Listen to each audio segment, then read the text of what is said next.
আমার তো কোনো কথা তুমি শোনো না, আজকে একটা কথা বলবো, এটা তুমি ফেলতে পারবে না, এটা হলো আমার করার নির্দেশ।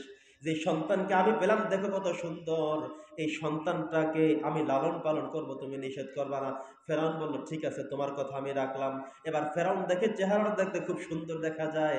এবার বলল যে আসিয়া আমার কোলে একটু দে, আমি একটু নিয়ে দেখি কেমন লাগে।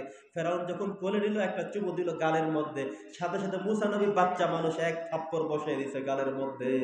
সুবহানাল্লাহ। বাচ্চা মানুষ, ছোট্ট মানুষ, তুই তো কাফের, তুই আমার গায়ে চুমু খাও কেন? তোর চুমু আমার গালে সহ্য হয় না। থাপ্পড় লাগিয়ে দিলেন। এবার ফেরাউন তো খেপে গেল, আসিয়া এটা আবার কেমন কথা হলো? আমাকে এই ছোট ছোট বাচ্চা আমাকে থাপ্পড় দিল, আমি মানি না এটা। সে পুরোপুরি রাগ হয়ে গেল, ক্রোধ হয়ে গেল। যাই হোক, লং ইতিহাস, আমি সেটা বলবো না। তো মূসা আলাইহিস সালামের জীবনটাই ছিল একটা মিরাকেল, একটা পরীক্ষা। ছোট্টবেলায় তাকে পরীক্ষা দিয়েই ফেরাউনের ঘরে তিনি লালিত পালিত হলেন, বড় হলেন। এরপরে একটি সময় এসে আবার ফেরাউনের সামনেই মূসা আলাইহিস সালামকে তাওহীদের বাণী, ঈমানের বাণী, রিসালাতের কথা তিনি পৌঁছে দিয়েছেন। কারণ আল্লাহ বলেছেন ইযহাব ইলা ফিরআউনা ইন্নাহু তাগা। সুবহানাল্লাহ পড়েন। মূসা আলাইহিস সালামকে আল্লাহ তাআলা বললেন, হে মূসা, তোমাকে আমি তাওরাত কিতাব দিয়েছি, তুমি কিতাব নিয়ে চলে যাও ফেরাউনের কাছে, গিয়ে আমার দাওয়াত দাও। মুসা নবী বলেন, হে আল্লাহ, ছোটবেলা থেকে তো আমার জিহ্বায় সমস্যা, আমি কথা ঠিক মতো বলতে পারি না। আমার ভাইকেও তুমি নবী বানায় দাও, দুই ভাই মিলে তার কাছে যাব, একা আমি পারবো না, ভয় করে। এবার আল্লাহ তাআলা বলেন ঠিক আছে, তোমার কথা, তোমার ভাই, বড় ভাই হারুন, তাকেও নবী বানায় দিলাম। দুই ভাই মিলে ফেরাউনের কাছে যাও। ইজহাবা ইলা ফিরআউনা ইন্নাহু তাগা। ফেরাউন বাধ্য হয়ে গিয়েছে, ফেরাউনের কাছে যাও, ফেরাউনের কাছে আমি আল্লাহ তাআলার দাওয়াত দাও, একাত্মবাদের দাওয়াত দাও, কালেমার দাওয়াত দাও। এবার হযরত মূসা আলাইহিস সালাম এবং তার ভাই দুজনে মিলে দাওয়াত নিয়ে গেলেন ফেরাউনের কাছে। এবার ফেরাউনের কাছে সবচেয়ে বড় একটি পরীক্ষার মধ্যে তিনি পড়ে গেলেন। ফেরাউন বলল ঠিক আছে, তুমি যে দাওয়াত দিবা, কি আছে তোমার কাছে? তিনি বললেন আল্লাহ তাআলা আমাকে দুইটা মুজিজা দিয়েছেন। একটা হলো একটা লাঠি হাতে দেওয়া আছে, এই লাঠিটা যেখানেই ছাড়বে একটা সাপ হয়ে যাবে, সেটা যেমন হওয়া লাগে তেমন হবে। এই লাঠিটা তিনি সবসময় হাতে রাখতেন। আল্লাহ বলেন ঠিক আছে মূসা, তোমার হাতে যে লাঠি আছে সেটাকে আমি মুজিজা হিসেবে ঘোষণা করলাম। যখন যেভাবে যেমন করা লাগবে তেমন হয়ে যাবে। যখন লাগবে লাঠি, তখন তুমি লাঠির কাজ করবা। তিনি সেই লাঠি দিয়ে ছাগলের জন্য, ভেড়ার জন্য তিনি ঘাস পাড়তেন, পাতা পাড়তেন, খাওয়াতেন। কোনো বিপদ হলে সেটা দিয়ে তিনি শেল্টার দিতেন। কেউ তার সাথে ঝগড়া করতে আসলে সেটা দিয়ে তিনি দেখতেন। এরপরে ফেরাউন বলল ঠিক আছে, আমাকে দেখাও। ফেরাউনের সামনে যখন ছেড়ে দেওয়া হলো, দেখা গেল বড় একটা সাপ হয়ে গেল। ফাইজা হিয়া হাইয়াতুন তাসআ, সেটা একটি বড় সাপ হয়ে গেল। এবার ফেরাউন বলল ঠিক আছে, তাহলে তুমি আমাকে সাপের খেলা দেখাও, তোমাকে আমি দেখিয়ে দেব। আগামী কালকে তুমি আসো, পারলে দেখাও। মূসা আলাইহিস সালাম ফেরাউনের সামনে সবচেয়ে বড় আরেকটি পরীক্ষা দিয়েছিল। ফেরাউনের দলবল সহ যারা এসেছে সবার সামনে তিনি বিজয়ী হয়েছেন। আল্লাহ তাআলা তাকে বিজয়ী করে দিয়েছেন। পরীক্ষাটা ছিল তার জন্য অনেক বড়, সফলতাও দিয়েছেন সবচেয়ে বড় করে। সুবহানাল্লাহ। অতএব বাস্তবতা হয়েছে এটা, ফেরাউনই ধ্বংস হয়ে গিয়েছে আর মূসা নবী বিজয় হয়ে গিয়েছে। সুবহানাল্লাহ পড়েন। যুগে যুগে ফেরাউনরা ধ্বংস হয়ে যায়, যুগে যুগে ফেরাউনরা ধ্বংস হয়ে যায়, কিন্তু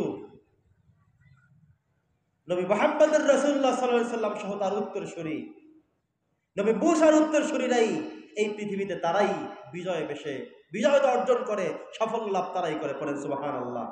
ফেরাউন ধ্বংস হয়েছে, মূসা নবী ধ্বংস হয়নি। ঠিক কিনা বলেন? মূসা নবী বিজয় অর্জন করেছে।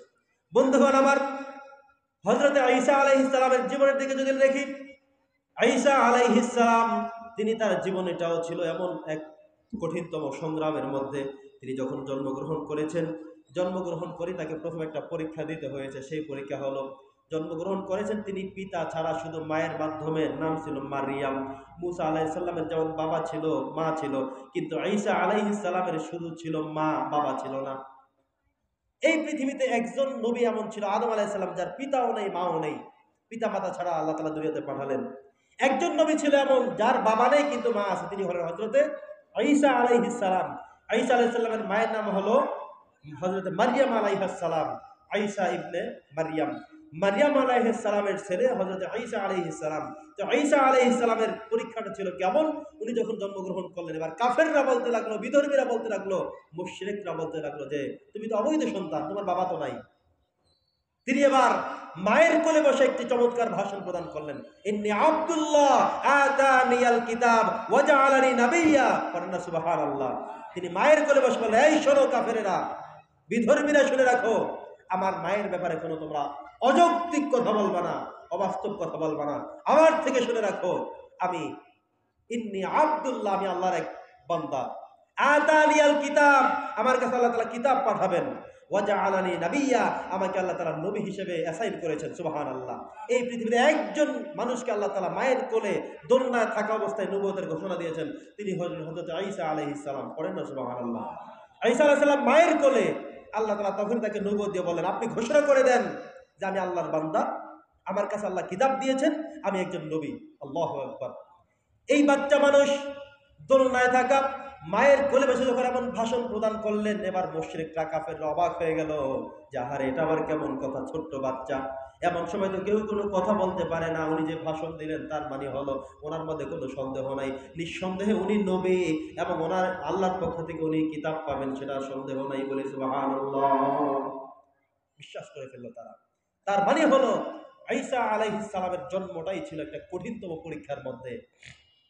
একটা সময় এসে ঈসা আলাইহিস সালাম যখন দাওয়াত দেওয়া শুরু করলো, সে সময় এসে দেখা গেল ওই সময়ের মানুষরা ঈসা নবীকে হত্যা করবে, কতল করবে। তারা দৌড়াতে দৌড়াতে ঈসা নবীকে এক বাড়িতে নিয়ে গেল। তিনি দ্রুত এক বাড়িতে প্রবেশ করলেন, ভয়ে পালিয়ে গেলেন। তো সেখানে ওই বাড়ির মধ্যে তিনি ঢোকার পরে যখন তিনি বের হন না, তাদের পক্ষ থেকে আরেকজনকে বলে, তুমি ভিতরে যাও, গিয়ে দেখো ঈসা কোথায় আছে। এই লোকটা ভিতরে প্রবেশ করা মাত্রই আল্লাহ তাআলা ঈসা নবীকে উপরে উঠিয়ে নিলেন চতুর্থ আসমানে। কোথায়? যদি বলেন, চতুর্থ আসমানে, ঘরের ছাদ দিয়ে আস্তে করে উপরে আল্লাহ তাআলা উঠিয়ে নিয়ে গেলেন। কিন্তু যেই লোকটা ভিতরে প্রবেশ করানো হলো, তুমি যাও, ঈসা কোথায় আছে খবর নিয়ে আসো, ওই লোকটার চেহারা ঈসা নবীর চেহারা বানিয়ে দেওয়া হলো। এটা করতে পারেন কে?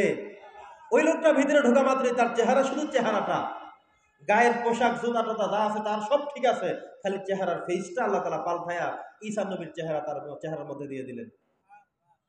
আর ঈসা নবীকে আল্লাহ তাআলা উঠিয়ে নিয়ে গেলেন। এবার ওরা দেখে, কি এখনো বের হয় না কা, ঈসাও বের হয় না, আমরা যাকে ঢুকালাম সেও বের হয় না। এবার তারা দরজা ওয়াল টপকে ভেঙে সব ভিতরে প্রবেশ করলো। তারা গিয়ে পেল ভিতরে এক লোক, তারা মনে করলো এইটা ঈসা। আসলে কি সেটা ঈসা? ঈসা নবীকে কি করছেন? আল্লাহ উঠিয়ে নিয়ে গেছেন। যেটা আল্লাহ তাআলা কোরআনে বলেছেন যে ওয়ামা কাতালুহু ওয়ামা সালাবুহু ওয়ালাকিন শুব্বিহা লাহুম, আমি ঈসা নবীকে এমন ভাবে নিয়ে এসেছি, তোমরা তাকে হত্যা করতে পারোনি, তাকে শুলে চড়াতে পারোনি, বরং তোমরা সন্দেহের মধ্যে আছো। তারা ওই লোকটাকে দেখে, এই ঈসাকে পাওয়া গেছে, মার, সবরে ধরে তাদের লোক তারা পিড়িয়ে পাড়ায় মারিয়ে ফেলছে। কথা বুঝেন নাই? এবার মারার পরে বাকি সবাই এই কিরে, এটা দিয়ে আমাদের লোক, সেইটা বলে কই, বলে দেখো জুতা পায়ে, ওই দেখো লুঙ্গি ওইটা, ওই জামা তো ওইটাই। এখন লেড়ে চেড়ে দেখে আসলেই তো মানুষ তাদেরটা, ঈসা কোথায়? এখন তারা সবাই মিলে শুরু করলো যে আমরা ঈসাকে মারছি।